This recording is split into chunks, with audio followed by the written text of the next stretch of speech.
This is Viticulture. My name is Chris Missick, and I'm a lawyer turned winemaker in the Finger Lakes region of New York State.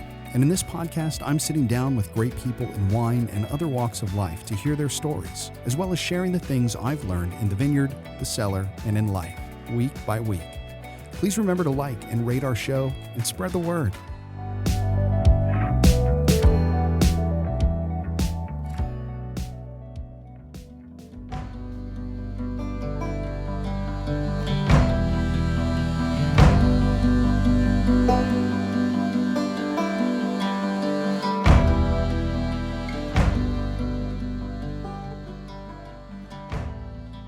The growing season is barely underway, and the white knuckles and sleepless nights have already begun, particularly in light of our cold event and snow last week. I promised you that in our In the Vineyard series, which airs bi-weekly between our long-form interviews, you'd have the chance to peer into the thoughts and experiences of Finger Lakes wine growers as we experience 2021. April began with daily temperatures in the 40s and 50s and nightly temperatures ranging from the 20s to the 30s.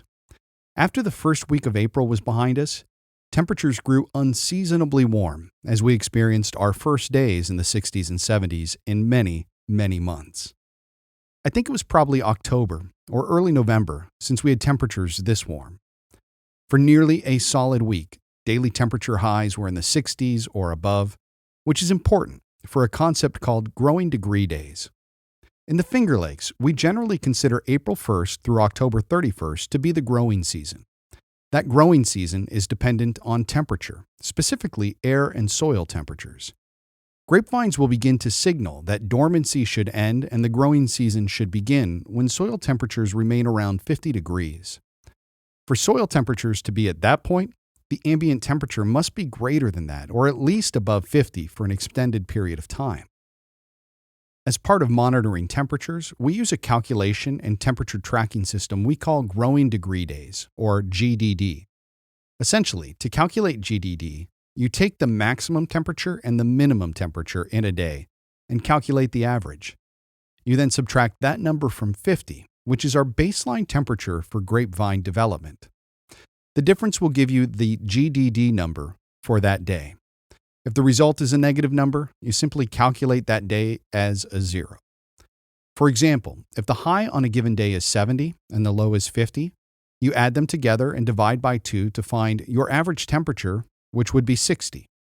By subtracting 50 from 60, you end up with a measure of 10 growing degree days for that given day. By conducting this exercise daily and keeping track, you can compare it to previous vintages to see how far ahead or behind you are in a given season.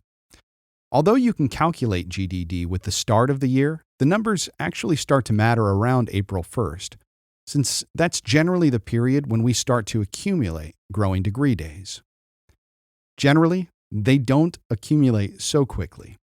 As you can see in this chart, the number of growing degree days we began accumulating in April was pretty high, and then we fell off a cliff. We experienced an event last week that every wine grower fears and that many in France endured this year as well, the late frost. We didn't just have a frost, though. We had cold temperatures and snow. The unique thing about the Finger Lakes is just how much the lakes regulate the mesoclimate, or the weather and temperatures in any given location. Proximity to the lake, aspect, and a number of other factors determine what the impact is. As a general rule, there are vineyards in the Finger Lakes that are warmer. During the growing season, this means you can accumulate more ripeness. On the outer bands of the growing season, that is, bud break and harvest, frost can cause damage to the vine. In particular, low temperatures this time of year can cause damage to buds that are starting to grow this year's fruit. If you've experienced bud break, in other words, the bud has begun opening and the vigor of the vine has begun to push its first vegetation, the cold temperatures can freeze the tissue and even the young grape clusters and severely impact fruit production. The key temperature we look for that will cause damage to grape bud or vegetative tissue is 28 degrees. Well, that kind of event occurred this week, with temperatures dipping, snow falling, and chilly winds blowing.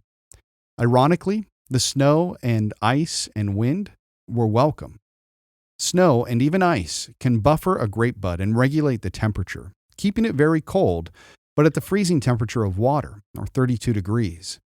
Likewise, airflow can help keep the temperatures slightly higher, as grapevines don't generally feel wind chill the way we do. Cold, still air is the most dangerous situation. Quite frankly, we don't know what the impact will be quite yet. In our vineyard, we were witnessing some of the buds starting to swell. For vinifera grapevines, we're still a few days and maybe a week or 2 or 3 away from bud break. In speaking with other growers, everyone's in a wait-and-see mode, with most holding out hope that we grazed a bullet. We'll certainly keep you updated on how this event impacted the region.